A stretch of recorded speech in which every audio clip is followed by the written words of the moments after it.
আসসালামু আলাইকুম গাইস, কেমন আছো তোমরা সবাই? আশা করছি তোমরা সবাই অনেক ভালো আছো। আমার চ্যানেল রাইদা নাহিয়ান আঁচলে আমি তোমাদের সবাইকে স্বাগতম করছি। আবারও অনেক দিন পর একটি রিভিউ ভিডিও নিয়ে চলে এলাম।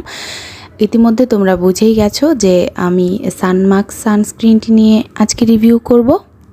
এর আগে এত কম দামে একটি ভালো সানস্ক্রিন পাওয়া খুবই মুশকিল একটা ব্যাপার, কারণ আমরা একই সাথে স্কিন অনুযায়ী সানস্ক্রিন খুঁজি, একই সাথে যেন জেল ফর্ম এটাও খুঁজি, আবার যেন হোয়াইট কাস্ট না দেয়। বিভিন্ন ধরনের আমাদের রিকোয়ারমেন্ট অনুযায়ী আমরা সানস্ক্রিন খুঁজি বা একটু ভালো ইনগ্রিডিয়েন্ট দেওয়া সানস্ক্রিন আমরা খুঁজি, যার কারণে একটি সানস্ক্রিন আমাদের ত্বকের জন্য একটি বিশাল কাজ করে, যার জন্য এটার দামটাও অনেক বেশি।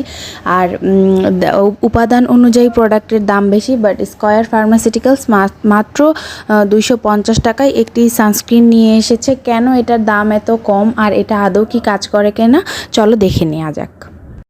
এটি মূলত 60 গ্রামের একটি প্রোডাক্ট। এটি ক্লেম করছে SPF 60 PA++ প্রোটেকশন এটা দিয়ে থাকে। SPF 60 মানে আমাদের ওয়েদারের জন্য বেশ ভালো একটি প্রোটেকশন। এখন আসি ইনগ্রিডিয়েন্ট লিস্টের দিকে। স্কয়ার ফার্মাসিউটিক্যাল তাদের প্যাকেজিংয়ে, এই সানমাস্কের প্যাকেজিংয়ে বা তাদের ওয়েবসাইটে কোনো জায়গায় তাদের ফুল ইনগ্রিডিয়েন্ট লিস্ট শেয়ার করেনি। এই সানমাস্কের প্যাকেজিংয়ে ওরা শুধু 4টি ফিল্টারের কথা উল্লেখ করেছে। তার মধ্যে প্রথমটি যেটা আছে সেটা হলো জিঙ্ক অক্সাইড, এটা হলো ফিজিক্যাল ফিল্টার, আর বাকি 3টা হলো মিনারেল ফিল্টার।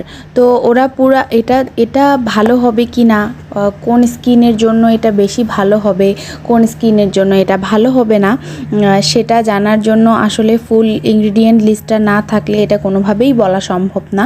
কিন্তু ওরা ফুল ইনগ্রিডিয়েন্ট লিস্ট শেয়ার করেনি, শুধুমাত্র ওদের ফিল্টারগুলো শেয়ার করেছে। তো এটা নিয়েই আমি বলছি।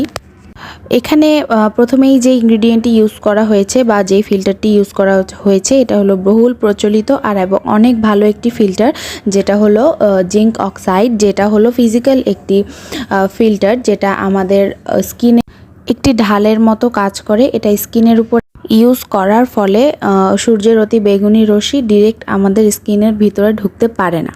এটা হলো ফিজিক্যাল সানস্ক্রিন। আর বাকি যেই 3টি ইনগ্রিডিয়েন্ট আছে, এই 3টি ইনগ্রিডিয়েন্ট হলো মিনারেল সানস্ক্রিন, যেটা আমাদের স্কিনে সূর্যের রশ্মি তো প্রবেশ করতে দেয়, কিন্তু ফিল্টার করে স্কিনে প্রবেশ করতে দেয়, যেটা খারাপ দিকটা আমাদের স্কিনে প্রবেশ করতে দেয় না।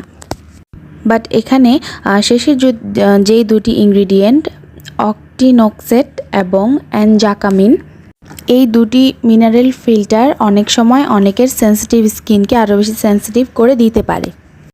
এখানে ফিজিক্যাল ফিল্টার হিসেবে জিঙ্ক অক্সাইড ব্যবহার করা হয়েছে, যেটা খুবই ভালো, কিন্তু এটার একটি খারাপ দিক হচ্ছে এটা হোয়াইট কাস্ট দেয়। আর যেহেতু এখানে 10% ব্যবহার করা হয়েছে, তাই এখানে হোয়াইট কাস্টটাও একটু বেশি। আর যেহেতু আমরা একটু বেশি পরিমাণের সানস্ক্রিন একটু বেশি পরিমাণের লাগাতে হয়, তো সেটার জন্য হোয়াইট কাস্টটাও একটু বেশি হয়ে যায়। তো এবার আসি এটা টেক্সচার নিয়ে। এটার টেক্সচারটা একটি লিকুইডি, অনেক বেশি হোয়াইট কাস্ট আমার স্কিনের জন্য মনে হয়েছে। লিকুইডি একটি টেক্সচার, হোয়াইট কাস্টটাও অনেক বেশি মনে হয়েছে, যেহেতু একটু বেশি পরিমাণের ইউজ করতে হয়, হোয়াইট কাস্টটাও একটু বেশি দেয়। আর অনেক বেশি মাসাজ করে করে করে করে একটু টাইম কনজিউমিং করে এটাকে স্কিনে ভালোভাবে বসাতে হয়। অয়েলি স্কিনদের জন্য এটা একটু বেশি অয়েলি হয়ে যাবে, কিন্তু যাদের স্কিন ড্রাই তাদের জন্য একটি ময়শ্চারাইজিং সানস্ক্রিন হিসেবেও এটা বেশ ভালো যেতে পারে। আমার সেন্সিটিভ স্কিন, সেন্সিটিভ অয়েলি দুইটাই, তো আমার স্কিনে বেশ ভালোই এটা স্যুট করে গিয়েছে। শুধু এটার টেক্সচারটাও অনেক ভালো, লিকুইডি, অনেক সুন্দর। বাট এটার জিঙ্ক অক্সাইডের পরিমাণটা আমার কাছে এত বেশি হোয়াইট কাস্টটা লেগেছে, যেটা ব্লেন্ড করা আমার কাছে খুব একটি হ্যাসল মনে হয়েছে।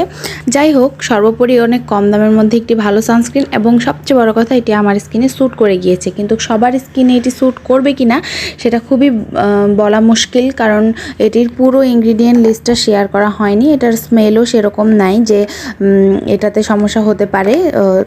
ফ্রেগ্রেন্সে অনেকের সমস্যা হয়, যদি এটাতে সেরকম কোনো স্মেলও নাই। তোমরা যদি কেউ চাও কম দামে একটি সানস্ক্রিন ইউজ করতে তোমরা এটা ইউজ করে দেখতে পারো যে আসলে আগে প্যাচ টেস্ট করে দেখতে হবে যে এটা স্যুট করবে কি না, দেন এটা ইউজ করতে হবে। কিন্তু আমার স্কিনে এটা বেশ ভালোই স্যুট করে গিয়েছে, শুধু হোয়াইট কাস্টটা একটু বেশি। এটা অয়েলি স্কিনে ইউজ করার পর পাউডার দিয়ে বা প্রেস পাউডার দিয়ে ভালোভাবে সেট না করলে এটা অনেক বেশি, সানস্ক্রিন তো এমনি একটু ঘামায় দেওয়ার পর, তো এটা দেওয়ার পর এটা ভালোভাবে সেট করতে হবে, নাহলে খুব বেশি ঘামের সাথে মনে হয় যে এটা উঠে উঠে আসছে হোয়াইট কাস্টটা। সো এই তো ছিল আজকের আমার রিভিউটি। যদি তোমাদের ভালো লেগে থাকে অবশ্যই তোমাদের ফ্রেন্ডস অ্যান্ড ফ্যামিলির সাথে শেয়ার করবে এবং আমার চ্যানেলটিকে সাবস্ক্রাইব করবে, বেল আইকনে প্রেস করবে এবং অবশ্যই লাইক করবে যেন আমি অনেক অ্যাপ্রিসিয়েটেড হই, যেহেতু আমার নতুন একটি চ্যানেল। সবাইকে অনেক অনেক ধন্যবাদ।